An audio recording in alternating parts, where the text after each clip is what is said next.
Yo, yo, my sovereigns, what up? This is Boba Fett, uncensored on the internet, with episode 17 of Splinterlands 101. Joining me tonight, co-hosts of the show, greatest gentleman who ever walked the earth, Matt Clark. Here's Matt Clark. He's one of the finest gentlemen that ever lived. Howdy, howdy. And the fear of daily questers, Geo Tricks. Well, you know, yeah, I'm a force to be reckoned with. Hey, what's up, guys? All right, and continuing on tonight with the theme of Behind the Avatar. In a previous episode, we featured Aussie Ninja, and during our battle analysis session, he had a battle with Sinistry. And we asked Sinistry if he was watching to comment on the post. He did, and he's gone one step further, and he's here with us on the show tonight to have his say. Welcome to the show, Sinistry. Good to be here. All right. So we'll, just for those who never actually caught the episode with Aussie Ninja, I'm going to actually show the battle that started all this, the beginning of the story that got you onto the show tonight. And here it is. So do you want to share with us, Greg, your thinking, your lineup, your reasoning? Why did you choose what you chose? I didn't realize that I was up against Aussie up until the match actually started. So who I was playing, even now, man, like the changes they just recently put in, where you can't tell who you're playing, that doesn't impact me at all, man. I always get click happy, and I just skip right past that part. So I rarely know who I'm up against. Yeah. So mostly I was focused on the heavy hitters part of this, man. Like as I mentioned in a comment before, Trample's an awesome, or Stampede's an awesome rule set, but it's kind of a trap. You know, there's only a handful of things that you can really put in your trample position. So, man, I watch out for that one. But in this one, man, normally I would go for a lot of knockout, and that's really how come I chose Florida Darkness instead of Florida Arianthus, is because I wanted to get that extra impact. And it didn't work out, but that's really it, man. Is whenever I'm playing Death, especially with Mimosa, I really like to just really nail their magic, you know, with Silence and Void. It's just, man, there's very few things that are more satisfying than watching them just waylay on you and just not do anything, you know? So that was really pretty much it, man. I was hoping to, I'm sorry? So I was going to say, you got Water, Life, and Death. What was what is Death your strong suit, or was it because of the rule set? Yeah, aside from Dragons, Death is my favorite. And so, yeah, rule set didn't really have a whole lot to do with it. That's just limited options. We only had those three, and Life's a good team, but it's not one of my stronger ones. And Water is really good for Fumes. The Fumes rule set is when I really appreciate Water, because it's just got all those cleansers and triage, and especially if you can use a Dragon Summoner to get that Scale Doctor in there for that third triage, man, that's sweet. But right. yeah, for this one, man, it's just, as in most of them, I don't really have a solid plan. I just kind of roll with what's tossed at me and hope it works out. All right. Now we all know how this one goes, but regardless, Matt, Gio, what do you think of the lineup? I mean, you've probably, you know, what do you think? I think I'm feeling like it's RNG heavy. You know, Eve, Ninjas, Spirit Miner. If what's it? Blind from that helps a bit. If he stuns the corrupted Pegasus with the Dwarven Wizard a couple of times, preventing that heal. You know, it's something that I really feel is kind of RNG. I wonder if you played this game 100 times, whether the outcome wouldn't have been different. That little ghosty boy at the end, I can never remember his name, at the end of your team, you can really only play it with Mimosa, because otherwise you're risking This one? The return magic reflect damage. Yeah, yep. But when you are using Mimosa, and I don't have one, when you are using Mimosa, that just helps so much. That that little guy there. So I really feel like it was RNG heavy, and not to take anything away from Aussie Ninja's victory, I still feel like this could have gone a very different way, quite easily. And Chose RNG, differently. Random number generator, number? you know, with the ah, chance. yes. That pulled me up before too, didn't it? Acronyms. It takes a bit of time, man. Yeah, Yeah. so many to learn.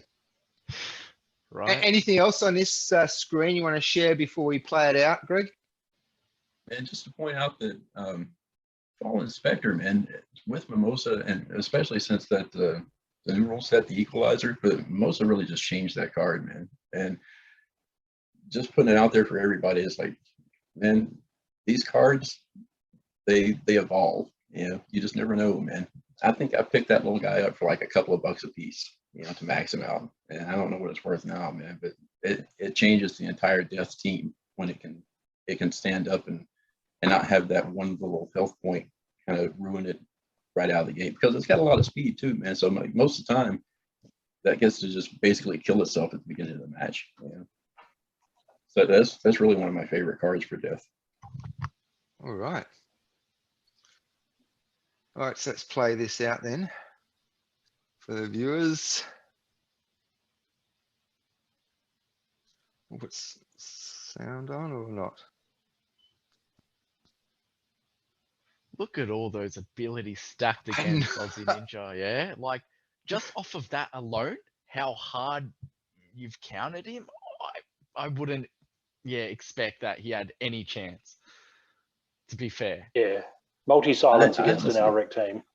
Yeah, man. Yeah, I didn't expect it either. When I saw his lineup, man, I literally laughed out loud, man. I just sat back and chuckled. You know, Yeah.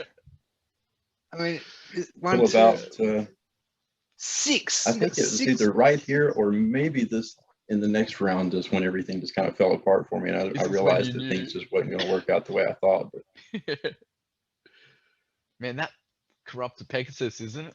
Oh man, that's brutal. Brutal card. Yeah, getting the stun there too didn't help. Mm. Fallen Yeah. Spectre's $30 per BCX at the moment. So you pick up a maxed one for 267 as the cheapest max. which one are you talking about? Mimosa, The Fallen was it? Spectre, Ah, the Fallen Spectre. little ghosty boy at the back end there. Yeah, And man, what I set- won a couple of those from opening packs or rewards or something like that, or from rewards. And yeah, I think I maxed it out with the rest, maybe the 7 or 8 of them at under $2 a piece, man.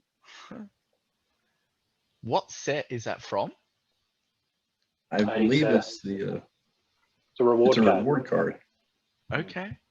But it's Okay. got the Untamed border, so it was sort of generated when That's what I'm Untamed trying were- to say. So that will be relevant for the modern format. Yes. Yeah. Which means still good for new players. You know? Yeah. You know, it's funny on the reward card deal. I remember because when I first got started back in the Steam Monster days, and you actually used to, for rewards, get, you got the normal packs, and then they introduced the rewards cards, and I thought, really? A ripoff. These dodgy bloody, and that was like a main part of like when I stopped playing. It was just like, I'm not even getting real cards anymore. I'm just getting these dodgy rewards cards. And like, some of those rewards cards are some of my most valuable cards now. It's just mindset at the time. It's Staples. nuts. I've got to correct myself there, Gio. I've just double checked, and it's the beta frame. So that Fallen Spectre will only be available in Wild when they roll right. it out. So yeah, just wanted So to not, clarify that. yeah. Thanks, man. But So not. I hear exactly what you're saying, Greg. You know, guys will say the same thing about what do we got at the moment? Flame Smiths and Crystal Smiths, and I can't believe you were there when they were only 30 cents each or 40 cents each. It's like, yeah, so stock up on them now because you know, those guys who haven't even heard of the game yet are going to want to buy them off you. That was me. One new ability or something that it synchronizes with just right, to where it just changes it all the way around, man. Where it takes it from like the worst card in the game to like the one that everybody needs right now. Flavor so of the true. month And a big- cards. Yeah, a big part of the way that I play the game is I don't even play to win the matches, although I certainly do try. But it's about knowing the game so well that when they announce new rule sets, I know exactly which card's going to benefit from that. And so often 10 minutes of thought and you sit there and go, okay, how's this going to affect? And you jump into the market and buy the cards that are going to benefit from that real quick. And it's amazing how quickly that'll, you know, I picked up Max Vampires for $5 each, 10 Max Vampires for $5 each, about 20 minutes after Equalizer got announced. They were still sitting there on the market. Nobody else had worked out that, you know, 1 health cards are going to moon, and here we are. So that's sort of one of the ways I play the game, apart from, you know, just trying to win. It's very, yeah, it makes sense. And that worked out well, especially with Equalizer, huh? So, Greg, we've had some over the last couple of nights since we gave you the invite to our podcast server. We've had some pretty interesting conversations. You strike me as quite a character. So, tell us a little bit about, how did you come into Splinterlands? We're already on the blockchain. Was the game aspect? Just a little bit about yourself, and how did you come to be here right now and playing? What you're in Diamond 2 at the moment, moving up through the season. Yeah, I used to hang in Champ, but not so much anymore, man. I just barely get there. Regarding how I found the game, man, is I found Steam because I got ticked off at Facebook over some stupid shit. And so I was looking for another social network to hang out on. So I hung out on Steam and I liked it. It looked like it had a lot of promise, but there wasn't really a whole lot to do there back then. I mean, if you weren't a blogger, man, and I'm not, I mean, sometimes I'll put out some shit posts, but for the most part, man, I don't have a whole lot to say that anybody wants to hear. So there wasn't a lot there for me, but there was something there that I knew there was something there. So I kept kind of hanging out, man, and I'd come back every few days or, a couple of weeks or something like that. And then one day I saw something about Splinterlands, and it was right before Bitcoin crashed, before the long winter of 2017 or 2018. And I was like, well, price has fallen, man, and this looks really cool. I should probably move some Bitcoin over into this stuff just so to just diversify. So I think I started after I bought the starter pack and I looked around within a few days, I'd spent a couple $100 on it. And then like a week after that, battle started and it was just all over, man. Hooked. So is the battle aspect for you your main thrust, or the collectible side of things? What's your main attraction to the game at the moment? It's really just all of it, to be honest with you. I mean, I haven't seen anything else in the blockchain universe that kind of brings everything, all this technology together as efficiently as this does. I mean, I never was really into collectibles, but I mean, everybody likes to have that cool thing or on their shelf, but that aspect of it, I do like. I like to play the game anyway. I mean, it's one of the coolest card games I've ever played. But mostly, man, it's just because this is just such an environment to where everything's just exploding, man. Like all this new stuff is just coming together to create this perfect storm of the future, And what do you think about validators nodes? Is that going to be is that something you're interested in, or strictly a gamer? That is something that I want to look into. We've even been talking with among our guildmates about maybe starting a validator node like as a team. So it's something that we're talking about and looking at, but none of us have really decided which way we're going to go with it yet. Whether I think I have a hard time saying his name, but I think it's Aziricon. If that's correct. I think if anybody has like their own validator node, he'll probably jump on a few, but I think for the most part, man, most of us are more looking to kind of maybe go in on something, but not necessarily do our own thing. That's right, because who's going to run their machines 24/7, you know? Like not many people want to do that, right? Unless you have Right. a home server stuff, right? Like yeah, it takes a particular person to want to do that themselves. I can understand offloading it to like some other subscription service, you know, use their servers, whatever, Amazon. I've heard all these things, but I don't know, man. I feel like the hardcore ones who love that shit are gonna want it at their place. So yeah, that's what I feel. Yeah. Or you could just buy it and sit on it, I guess, if you know, that's always an option. Yeah. I mean, the license itself is going to be an NFT, Exactly, man. so Exactly. That's always valuable. and you brought up an interesting point too, like you say, you know, talking with the guildmates. If you wanted to, you know, collectively do something with a group of like-minded people, then you know your own guild would make sense. And how long have you been like with your guild? What like do you guys interact socially on Discord as well, or is it how do you interact? What's the story with your guild? It's the only guild I've ever been in, and I think I joined within a couple of weeks, maybe a month of guilds actually being a thing. Because for a while I was thinking about starting my own, but I realized I didn't want the hassle of running the thing, you know. So I joined this one, and it was quiet. You know, I mean, all guilds were kind of quiet at first. There wasn't really anything to do there, but after, I can't remember exactly when, man, but at one point it started kicking up where we started getting, oh, it was the land. That's what it was. When the land came out, all of us went in on a region together. And ever since then, man, it's been like a clubhouse, you know. I mean, we started our own Discord channel, and we have a channel for every damn thing, man. You know, we've got a trophy room where we put our like battles against like top 5 guilds, stuff like that. And we'll go in, we got the trash talk room.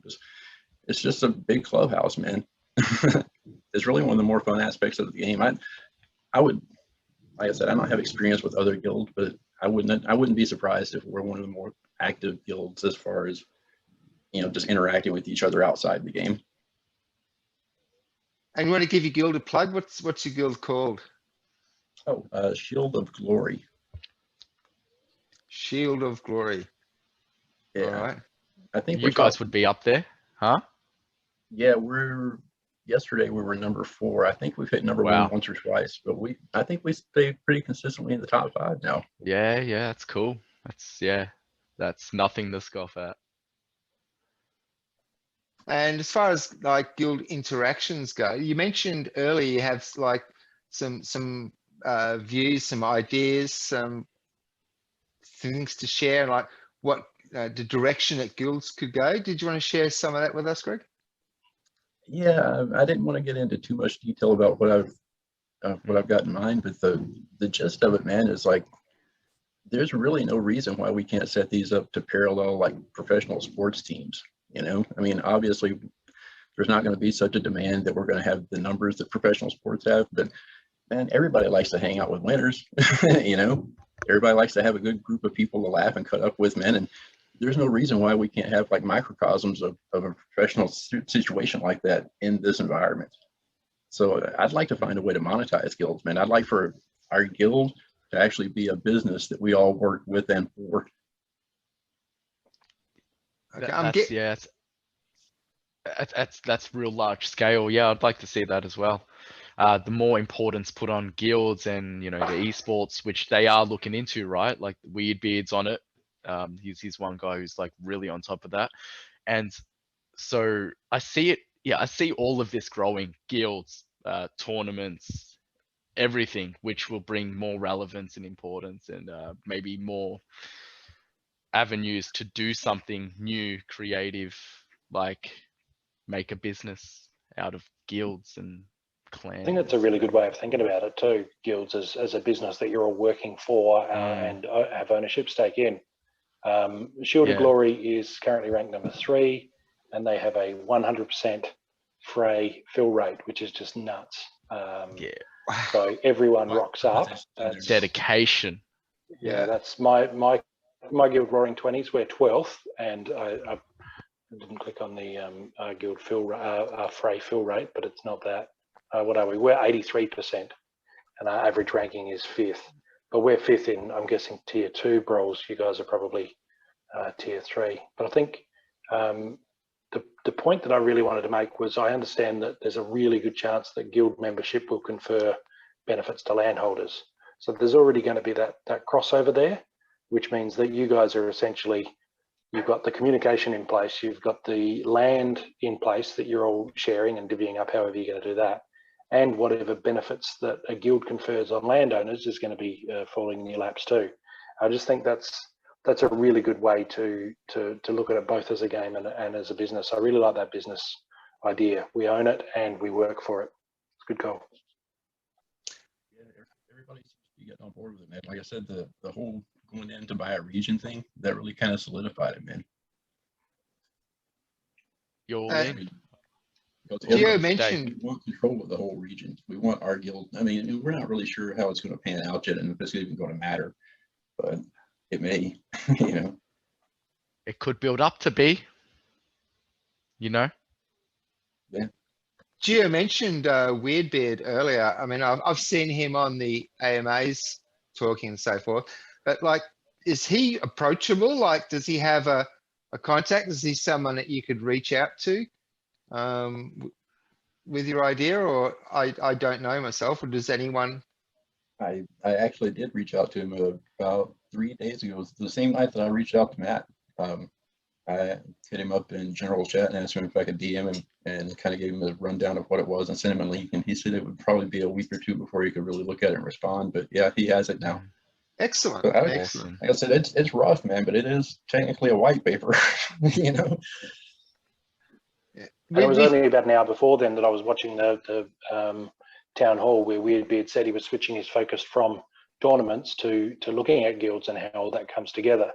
Because he could see that there was some low-hanging fruit there. So, I mean, the timing of it all is just, you know, that happens, and then I see that, and then Greg reaches out to me, and then, you know, so it's, you know, when an idea is, when its time has come, it's come, right? I hope that's the way it pans out. Yeah. The dots will connect. We've talked previously on episodes too about the importance of community in this type of gaming platform, and specifically, like, and the reason I asked is, you know, is Weirdbeard approachable? Does he have a way to contact? Is because, you know, we spoke for, like, you know, the dev teams and so forth, like in the Splinterlands server. Everyone has input. Now, there's someone you can reach out to and share an idea with. And I've never come across, I've done some gaming in my time, various platforms, you know, Blizzard, ArenaNet, and so forth. I've never experienced anything like this where you can interact with a dev team. What's your views on that, Greg? That's probably one of our strongest suits is the fact that anybody can just drop into general chat and tag Aggie and say, hey man, you got a minute. And he's really good about, you know, taking a minute and hanging out with you and finding out what's going on. And I mean, he's busy as hell, but he's open, you know. They make time. Exactly. Yeah, That's why he is where he is. Time for everybody all the way down the tier. Like the person who just now walked into the game, you know, has access to the CEO of the company. I mean, that's unheard of. Yeah, man. Yeah. Usually you have to ring this department, who rings that department, who rings that department. Yeah, just say somebody go away, man. I'm too busy for this. You know? And then you find out he's on holidays. Right. I mean, that's the whole idea of call centers nowadays too, isn't it? A call center is an army of flesh golems between you and the CEO. And if the people who answer the phone are not in any position to make any decisions at all, and the people who are able to make a decision or act on something, they're on the other side of the army of flesh golems. Like, this is just, it strikes me as crazy. But the whole crypto space, you know, when you move into the crypto space, and, you know, airdrops, I'm getting for free. What's the catch? Oh my God, I'm talking with this person. This person did like, wow. It's Yeah. mind blowing.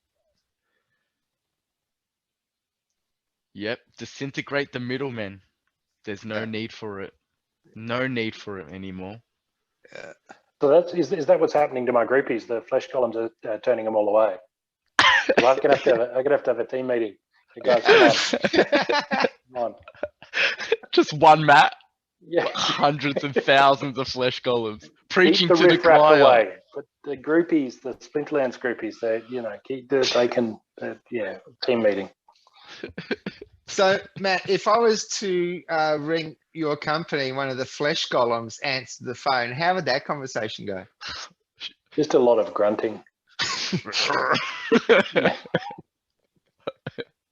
Job done. Ring my phone. Oh, no, I was just being a smart ass. So that's what happens when you ring my phone too. We like smart ass. I mean, it's like there's no shit PC entertaining. here. This is real talk, real people, Yeah. real talk. That's it. With a whole lot of, Need or more not of a it. whole lot of flesh golems. One thing we mentioned earlier we're going to do on the show too is so Geo and myself are both in the same guild, the Drop Bears, and there's an ad at the end of this video for the Drop Bears. We are recruiting, plug. That's it. But we've just got our first Gladiator pack from. This is the third brawl that we've been in. We've come first, third, and now second. So we've got an average of 2, but we got our first Gladiator packs, and we've been itching to open them. But Matt actually suggested let's do that on the show. So we're going to do. I think Gio, you want to go first? Yeah, man. While we're doing that, can I just throw out an idea? We've basically Of course brought Greg on and said, "Hey, let's look at the battle where you got flogged," and then move on to other things. Sinistry, did you want to pull up a battle that you're proud of and that you want to say, "Hey, look at me dominating here," and share the link in the chat, and then when we're done opening these Gladiator packs, we'll have a bit of a look and see what happens. Yeah, right. Matt, I swear I would have never thought of Yeah, let's do it. Screen. Exciting. Share screen. All right. Do you see what I'm seeing? I don't know. What are you seeing? I'm seeing my screen. Do you guys see the screen that I am viewing? I see Looks the good, battle man. screen. Yep, here we go. Yes. Here we go. That's- Here we I go. just- Here we go. All I wanted was confirmation, my dudes. You know, I just want to know. I just don't know. All right, I'm gonna drop it into the pool. Your first ever I've- Gladiator pack. Yes. And we'll see what happens. I've never even seen the animation. All right. What do we got? What do you got? Okay, there's an epic. So we'll start left to right. And the middle. Hey, Dark. So, I have him in gold. He's my only epic that I've got in gold. can you just enlarge the Really screen, good. Geo? Control plus, yeah, a couple I of times sure there. can. Yeah, there we go. Whoop. How's that? Yeah, that's good. So I don't even know like Yeah, same. what any of No. them are. Matt, do you want to No. like enlighten us? Yeah. What have we got here? Yeah, so the two that I actually, the 3 that I use of this would be the middle one, Trap Fallaway. He's great, Melee Mayhem and Super Sneak. You bury him in the middle somewhere, see if you can kick him up a little bit with Inspire, and then he will wreck fools. And Bloodlust is obviously fantastic, and he's only 4 mana, so low mana matches, Melee Mayhem and Super Sneak and Opportunist. Then we got the Chimney Wallstop on the right. He's great for he is a second position card. He's got reach, so in low speed matches, he's really valuable in second position. Obviously fairly high mana, or you can sneak him into a low mana team and just sort of support him as best you can. But you really want to put him behind Lord Arianthus or something else gonna take Sponge. a lot of beating, because you want him reaching past with his big long hammer and just stacking that bloodlust. Then otherwise the other one, Bertrol Gobson, I use him quite a bit because of the opportunity. So if I feel like it's something where they're going to use a lot of, and I've said this to you guys before, it sneaks in there where you use a lot of the low mana cards. People just throw in the chicken and then a fiend, and then you just do it because why not? But that's very dangerous in a gladiator match, in a fray, because you can be feeding the bloodlust of their gladiator. And Bertrol Gobson is so good at that because he's only 2 mana, which means that you generally bring him in a really low mana match, and that's when people just instinctively, they just throw in those 0 mana cards, right? The real weak 0 mana cards. If you can inspire him a little bit, say throw in a what's that pixie girl? She's 3 mana Pixie. neutral pixie that I have. Not ice, no. She's a neutral. Okay, I she has wouldn't inspire and a bit of magic damage. I can't think of her name now. With wings? Yeah, yep. Another one. I can't think. Yeah. So she does inspire. So because he doesn't do a great deal of damage, but if you can bump up his damage a little bit so that he's knocking off a few of those peripheral cards with his opportunity, Easy pickings. then he gets dangerous really quick. So the other 2 have their place. Obviously, they've both got shields, so they'll take some damage. But the other those 3 that I mentioned are the ones that really jump out at me, and they're the ones that I've found niches for in battles. And do they all have bloodlust? All gladiator all packs? gladiator cards have bloodlust. Funnily enough, even the ones that don't have an attack, because there are a few that don't have an attack, but they have Thorns or Magic Reflect. So when either Thorns or Magic Reflect kills one of their attackers, then all of their stats improve. Right. Anything you want to pitch in on here, Greg, with these cards? This is Geo's first pack. Hey, man, because you can ambush the hell out of people with that. You pop a couple of those in there, man. Most people aren't expecting that. Because they what do have card those are you little- referring to? Sorry, Greg. What card? You just... Virtual in particular is one of my favorites. But I use Chimney Wall Stop a lot too, and I've only got a few fire gladiators right now, and I think I've got that one in gold. Wow. So I use that one periodically. Hell yeah. Especially on a high mana match, man, when I compare it with Byzantine Kitty. Man, Chimney Wall Stop is just, he's a beast, man, when he can't miss. Yeah, I reckon.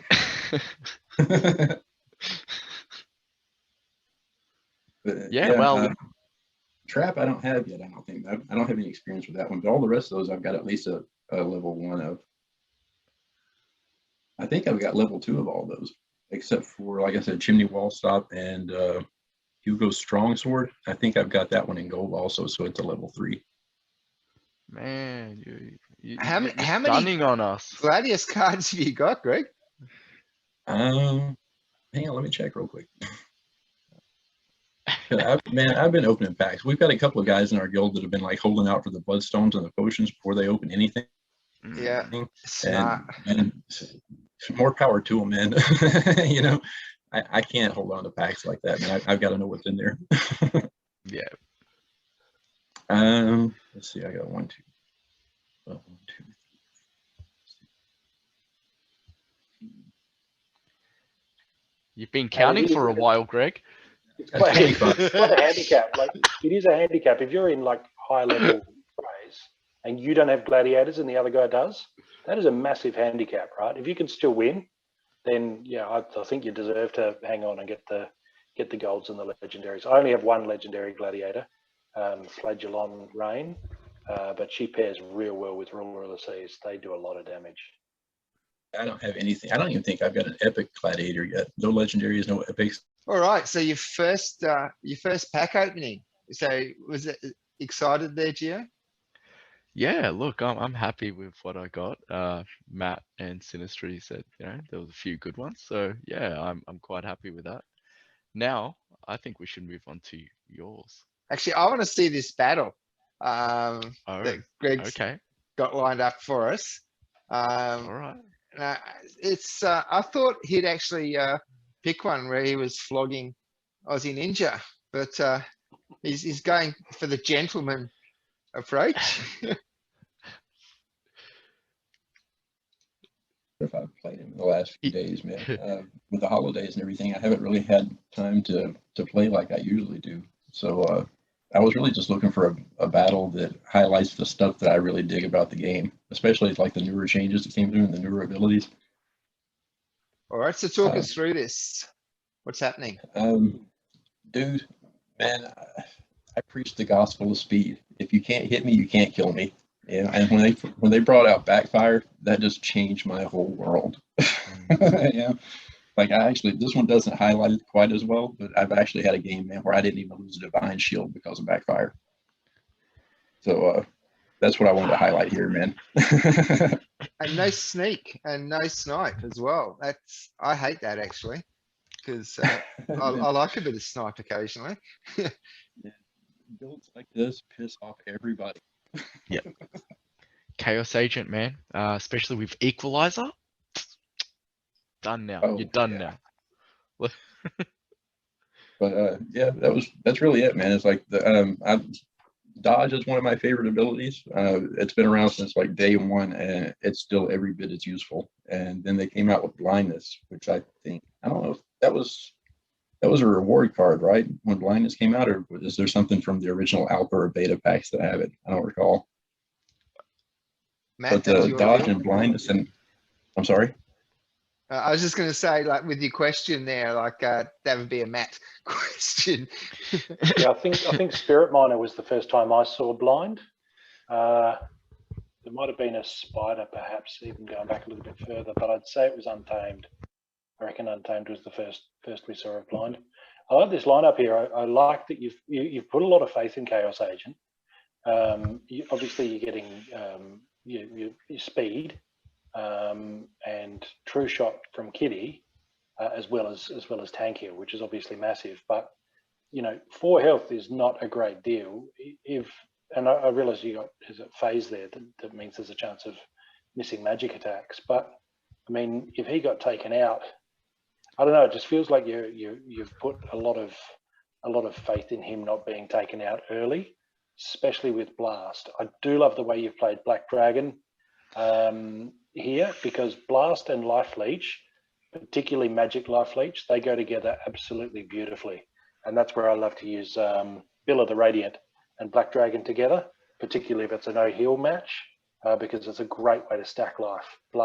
Magic Blast and Life Leech cards. So I like what you're doing there, and it does mean that should they get through your first 3 cards there, your remaining 2 are going to be protected by a Black Dragon that's now puffed up with life and getting healed by your Kitty and adding more to his life as well. So I can see exactly what you've gone for there, and I think it's brutal. I like it a lot.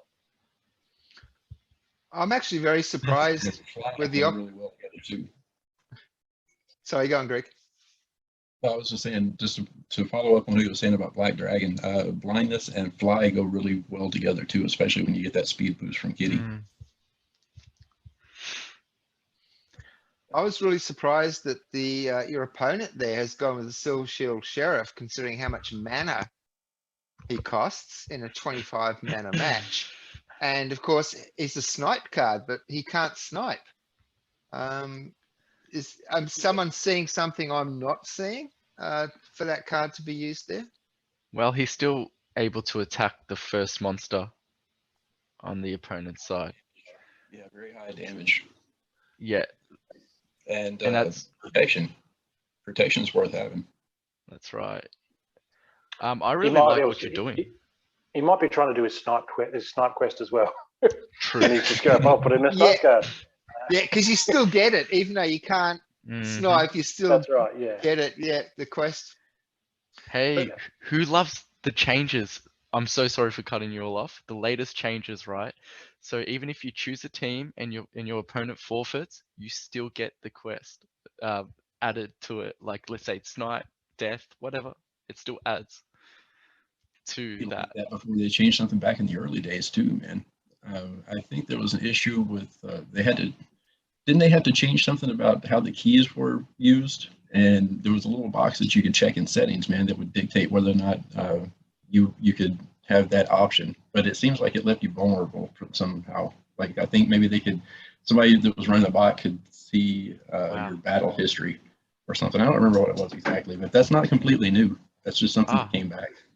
Well, Yeah. that is a Mac question. So Yeah, no, I'll refrain. That's true. So originally it was to preserve resource credits. You would just submit a team to the chain, Okay. but then if your opponent hadn't yet submitted a team, he could just read it off the chain. So there was an option for a while there to say, well, if you've got resource credits, you can choose, if you're a higher level player, you can choose to submit your team but anonymously, and then there's a second transaction that happens. So it's going to cost you twice as many RCs to play, but then people get, there's no guarantee that they can't cheat. I think now with the change, you can't see your opponent. That's right. That means that things like surrendering to a friend to give them easy wins for their daily quest, that's out the window. Hence what you're talking about there, and also the corollaries to that. Whatever comes from that, now that you don't know who your opponent is, you don't have to worry about them reading the transaction off the chain, because you can't go to your opponent's history and actually read it, because you don't know who your opponent is yet. Until after you finish the battle, which is awesome. So after you see the name pop up. So that one change has actually, anonymizing your opponent has actually led to a reduction in RCs used, reduction in transactions, and it's also meant that you can get those wins towards your daily quest. I actually because think they're not it's worried neat. about it being gamed. Yeah, it's great. It's great.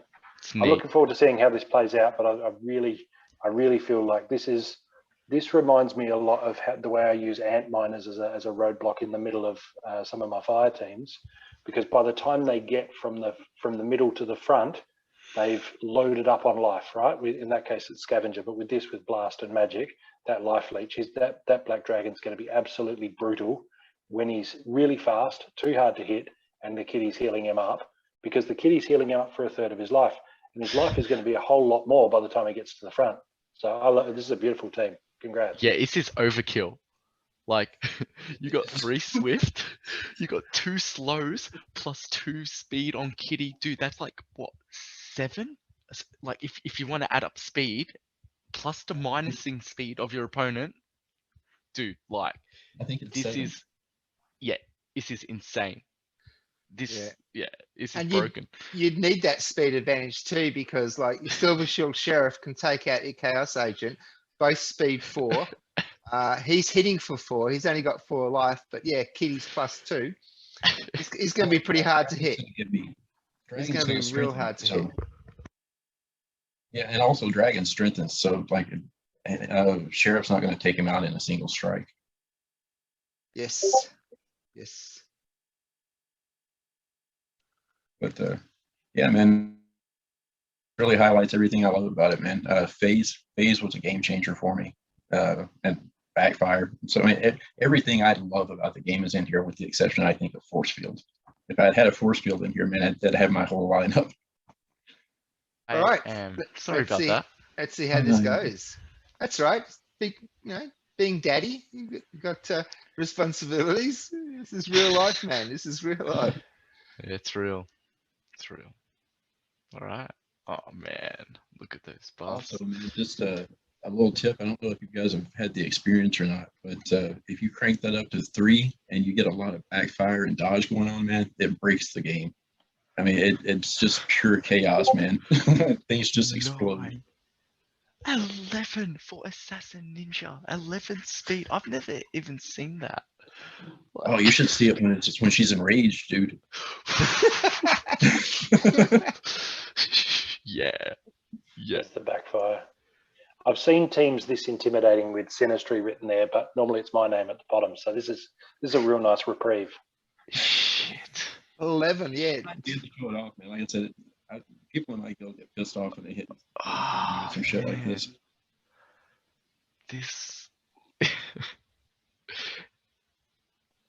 And like you can never miss, and they're totally missing. Yeah, Kitty's broken with that like never miss. Look at that black Yeah. dragon. Right? Well, Despite all that exactly. magic reflect, still got 9 life.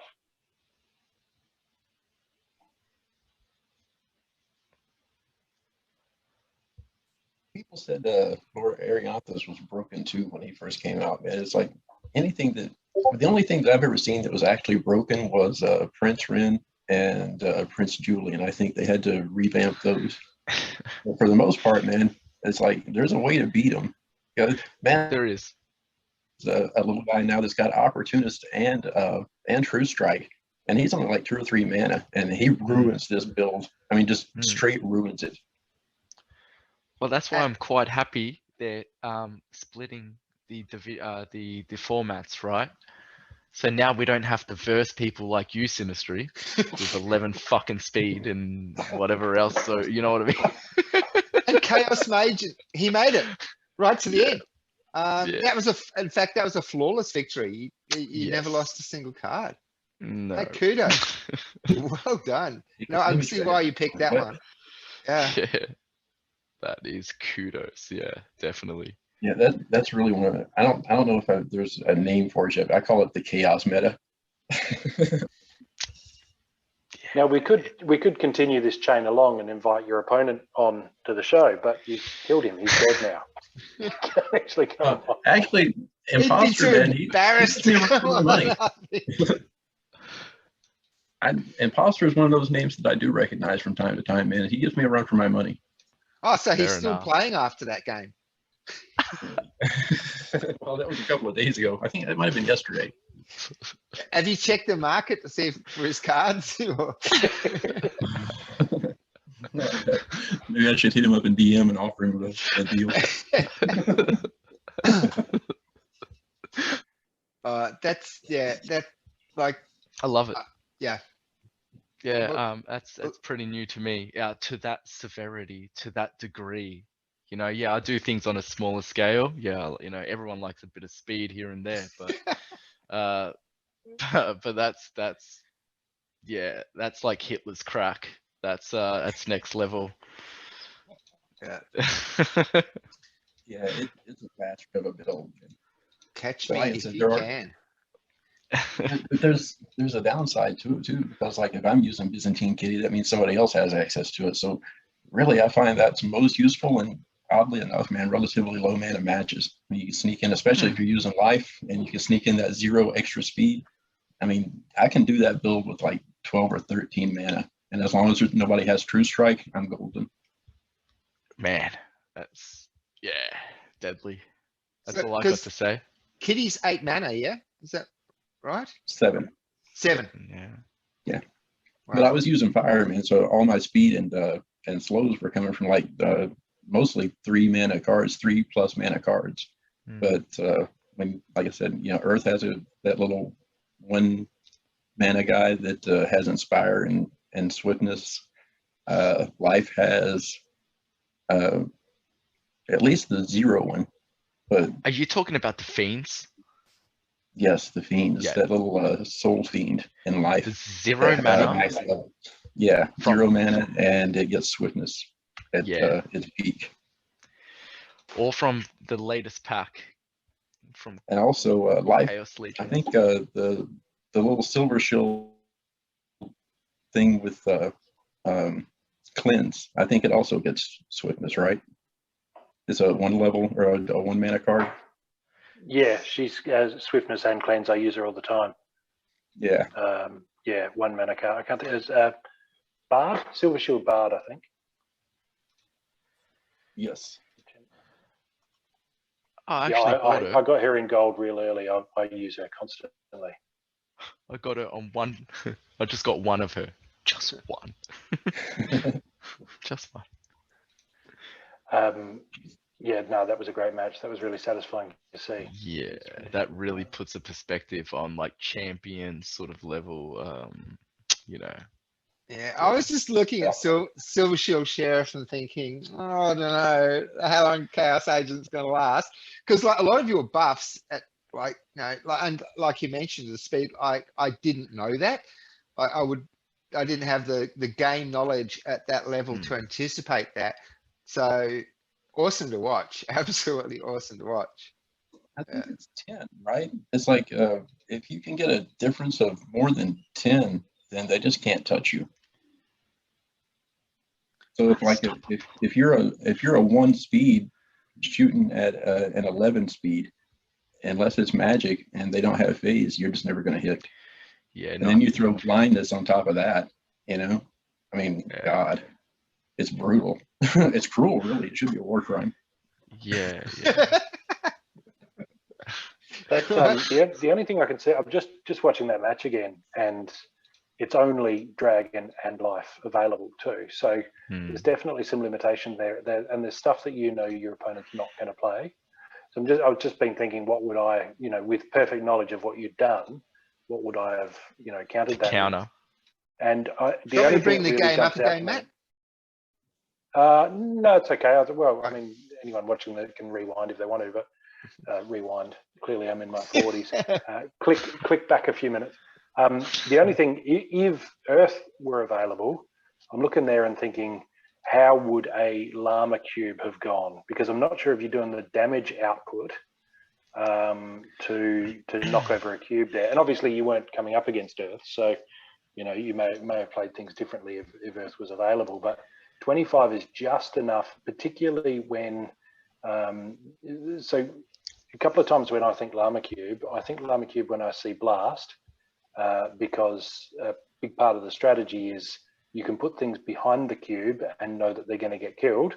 And so you'll get last stand regardless, right? As long as your cube is still alive, you can put guys behind him and give him insurance from sneak and know that those cards behind him are going to get wiped out, and then he's going to get last stand.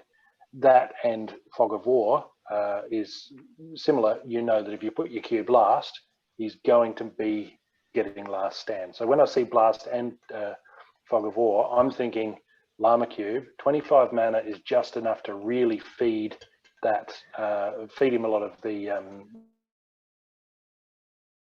scavenge. So if Earth was in the mix, I'm not sure, even with your affliction that you had there from your Serpentine Mystic, because that gets cleared out by Llama, I reckon Llama Cube would have taken out that build. Obviously, were Earth available there. What are your thoughts? I actually think that Black Dragon would have had enough life to sustain, and with that extra healing and the fact that he would keep leeching throughout the whole fatigue process, I still think I probably would have pulled it off.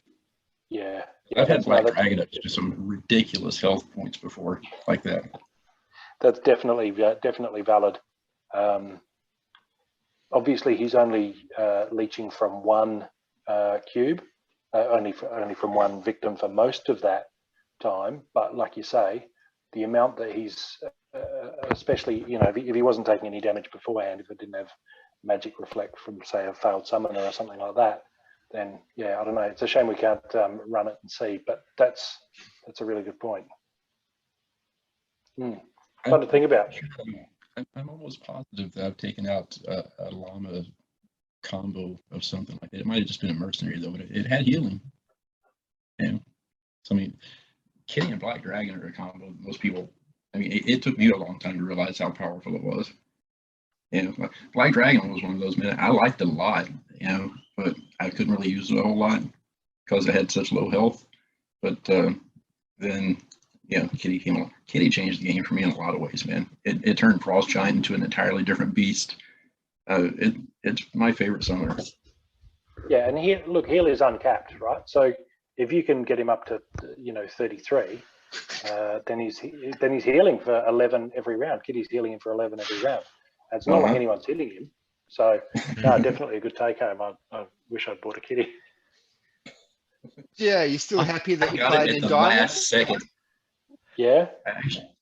I got my Kitty at the last second, dude. I went in to buy a Scarred Llama, and I was actually buying for my girlfriend at the time, and I finally talked her into like, man, you've got to invest something in this. Even if you don't want to play, man, it's worth it just to sit on the assets for a couple of years. And I talked her out of like $600 worth of Bitcoin, man. I got her a fucking max level Kitty, Mimosa, and Chancius. And then like 3 weeks after that, dude, I triggered like $10,000 worth of my collection for her to put up on the rental market so that I can have those three. So Man, I spent, like, with the exception of the few that I had maxed out that are just essential in my deck, I gave her like all my untamed, all of my fucking dice, everything. Man, it's like I have got to have those summoners. Need them. Hey man, the very next day after I bought those for her, man, like I think Scarred Llama wasn't even available anymore for a while, and everything else was like triple in price. So I got it like just in the nick of time. Lucky. Mm. Lucky you. So Geo, next it time you're was. doing your daily quests and you come up, you got Sinistry. You know what? I don't know if I think I've come across you before and you've whooped me every time. I get busted down to gold a lot now these days, man. Ever since like, the recent changes, I used to hang out in in Champion 2 and 1 for a while, man. Those like a month or two there, man. Where like it wasn't every time, but I could consistently break top 100 in the game, and then they changed everything, and now it's just I'm ruined. Well, if you're ruined, man, that gives a whole nother perspective of like what I experience sometimes, huh? Like the setbacks that I have that we that myself and Bob have. Hey, that's why I'm still in gold, man. I mean, no rush to go into diamond with like shit like that. Yeah, but yeah, I think I may have come across you when the end of season resets and we all get back into it, trying to hustle a few days, and yeah, so I may have just crossed like in diamond 3 now, but like within minutes I'm back down in gold, and it takes me like 3 days to get out of gold. Yeah, exactly. Yeah, Exactly that's where the I same. am. It's heartbreaking, isn't it? Dude, I thought I was done with Gold League. The first time I got kicked back to Gold League, I almost did think about selling everything. Like that was a lot. There's times where in the morning for Australians where like people from other countries like America and all that aren't on, and I find it's easier. Okay, so that's my sort of cheat to get into diamond, a bit easier. Though I find in the afternoon it's a different ball game, man. People got the black, you name it, the heads, the Corneliuses, all that, Cornelius. all of them, blights. Am I the You only name it. person in Splinterlands who doesn't have Cornelius? I mean, I don't know. no. I don't See have it. it. Oh, I see it all the time now. Every second, third batch is Cornelius. well, they're either rented or people actually own them. Yeah. All right. So we've just come up at the 10-minute mark. Like how Where did it fast did go? that go? I know, right? I know. So Disgusted. just open my pack. So that's done. Let's And do then it. we can Oh, and then we can just do whatever we like for the rest of the show until Zoom cuts us off. How's that Cool. sound? sounds Sounds marvelous. great. Let's do it. Sending good vibes your way, Bob. Yeah. All right.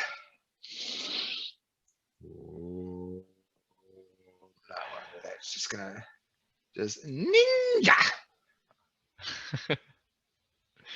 Eki thump. Gladius. Eki thump. What language is that, Bob? Matt, you want to answer that one? No, it's the goodies. Yeah, It's the goodies. oh, goodies. Yes, you're Yes, right. Eki thump. The black pudding martial arts. Martial arts for the black pudding. Yeah. All right, I'm not going to do a geo and hover over everything and spoil the surprises. So I'm just going to go around and boom. There's your chimney. Yeah. I want to get a Captain Katie just to annoy Matt. Yeah, you want a Captain Katie. She's That'd be good. that'd be one less for you, Matt. That Warlock she's good, especially in reverse speed. Hmm.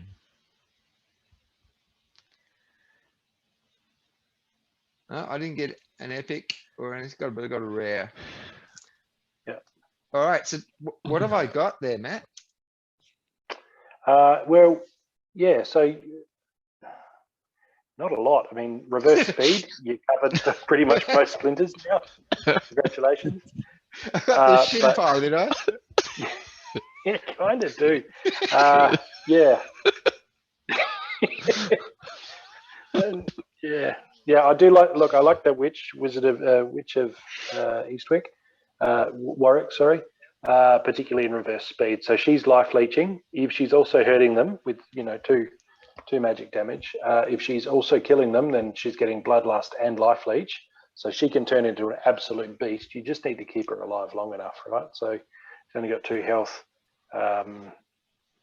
Yeah, it's absolutely essential that she's not getting taken out by an opportunist or anything like that. So if you can speed her up, give her a bit of strength, and you realistically, when you're playing these frays, you really want to kind of pick your gladiator and then build your team to support them, and put all your eggs in one basket. All right. A lot there too. So I don't think that there's only one magic opportunist, right? Or is there a magic opportunist? I might be thinking about Chaos Dragon or something like that. It's a scatter shot instead. Yep. I don't know if there is a magic opportunist. So yeah, armor would. Armored help her. I think so. Yeah. Yeah. So is Chimney my best card out of this collection, even though there's a rare there, or In reverse speed, reverse speed? Yeah. both Witch of Warwick. I like the Paladin Rock.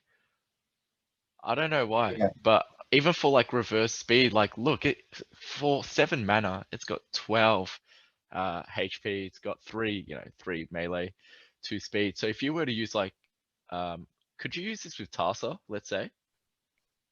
I don't have a Tarsa. So Fire. plus Mel- 1 melee, and plus 1 HP. Then that brings it up to 4 for Yeah, but for that's an that earth card. cost. For that cost of the card in reverse speed, I mean, I guess Does- they're all sort of good for reverse speed, aren't they? If it's But at 1 or 2. He's an Earth card, Yeah? so you definitely can't use Tarsa. Ah, sorry. Yeah, right. Yeah, my bad. Okay, then just My thinking on him. forget what I said. With him, I think your real possibility here is hoping that they don't use weaken and going for a triple strengthen to get him up to 15 health and put a couple of healers behind him, right? Because then he's getting healed for 5, right? Because it's a third of your health. Right. So if you can, you say Lyanna Natura, that gets him up to 13, and then you've got a few others. Wood Nymph, I think, gets him, and then Failed Summoner, right? So without too much more mana being added to the mix, you can get him up to 15 health. Hopefully they don't play weaken, but if you do that, then he's and put 1, maybe even 2 healers behind him, he's just going to keep hitting all day. And once he hits his stride, once he kills 1, everything gets better, right? Everything starts to wreck him.